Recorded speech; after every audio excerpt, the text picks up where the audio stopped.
Hello, everybody. How are you doing today? My name is Tony Rizzano, and this is another episode of the world famous, the University Love, the best podcast in 1, 2, 3 galaxies. But, ladies and gentlemen, you and I, we just call this show Online Marketing Moves, and we are coming to you live today.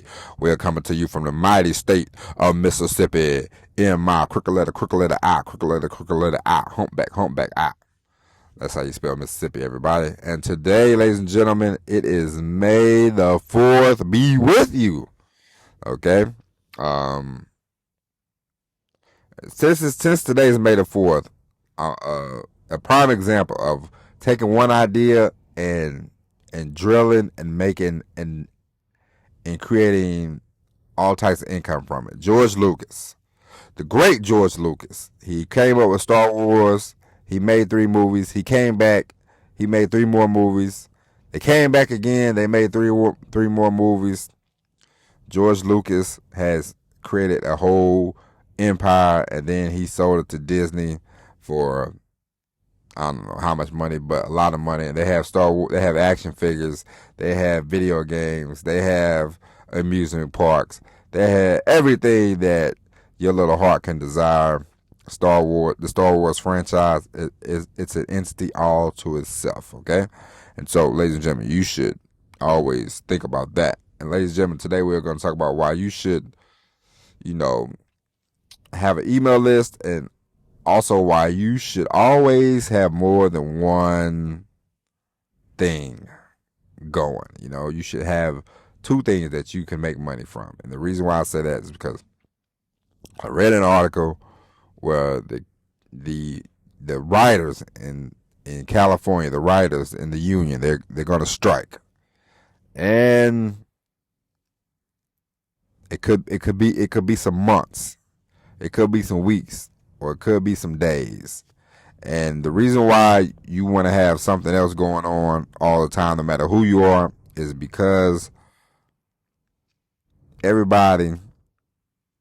What if your business, what if your job happens to go on strike, and you are living paycheck to paycheck?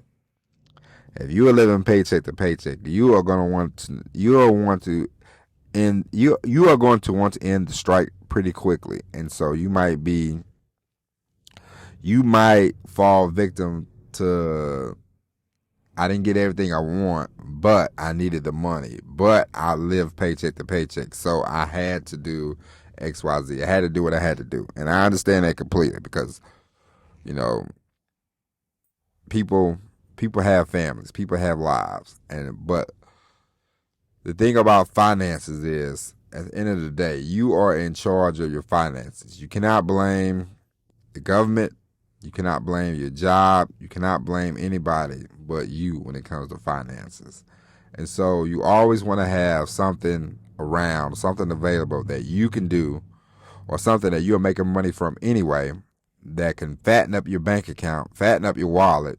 So that way, if you do go on strike, if you do have a problem with a company, you can always hold out for a little longer and a little more pay. Or sometimes you can just say, you know what, F it, I'm not going back.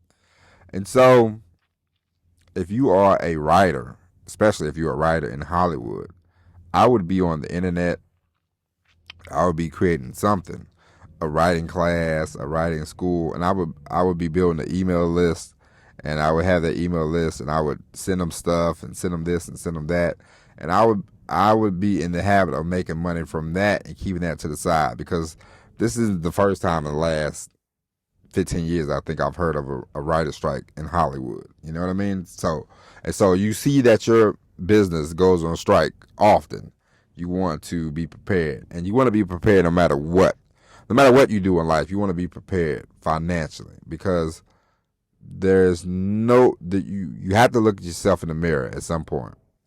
A maturity, not to get preachy with you, but being maturity is about taking responsibility. And sometimes we like to play the blame game. No matter how old we are, no matter how old we get, sometimes we like to play the blame game.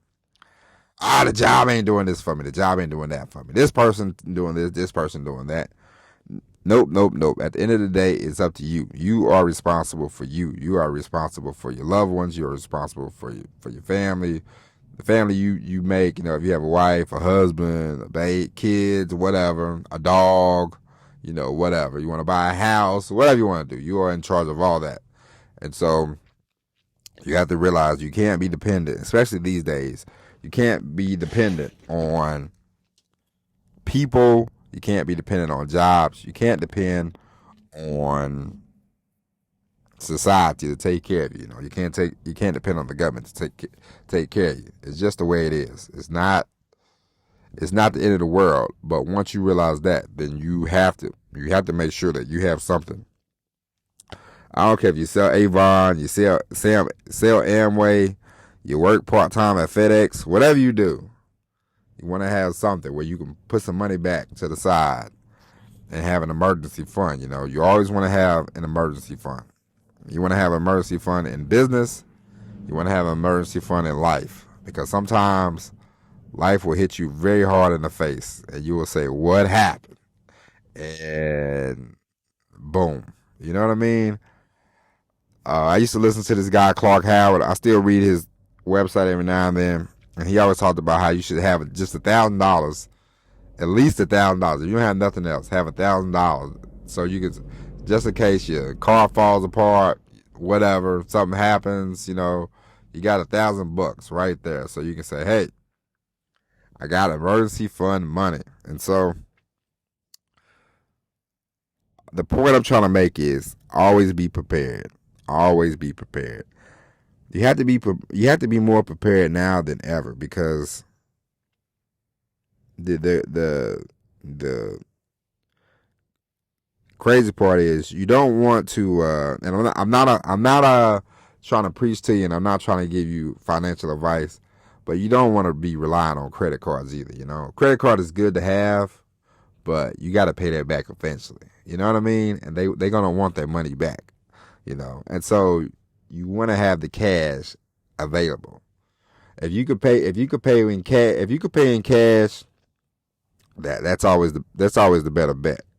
But if you have to use a credit card, or if you have good enough credit, you have a credit card for emergencies, just remember, they're going to want their money back. So don't use it for too many emergencies, okay? Okay? An emergency is an emergency, and you know when something is in an emergency, and you know when something is just something you want, okay? You will quickly figure that out.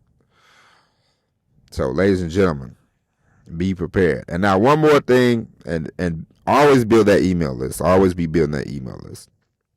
And one more thing, ladies and gentlemen, before we go. My friend sent me a thing about LA. He lives in LA. I don't know why, but he lives in LA, and he says the average rent in LA for 2-bedroom apartment is $2,800. $2,800. Can you believe that? My first apartment I ever had, you know how much the rent was, people? The rent was $325. $325. Amazing. And the last apartment I had, I was living in Atlanta, it was like $850.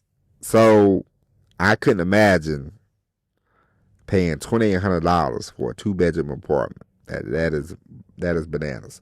So if you want to live in California, everybody move to Victorville. Move to Victorville, okay? Move to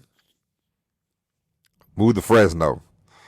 Live in the middle of California. Live in a little town outside of LA, and just go visit LA. It's a very nice place. Don't get me wrong, but man, that rent is expensive. But anyway, ladies and gentlemen, that is it. We will be back tomorrow with the all new episode of Online Marketing Moves. But until then, my name is Tony Rizzano. Thank you for listening. God bless, and as always, everybody, peace.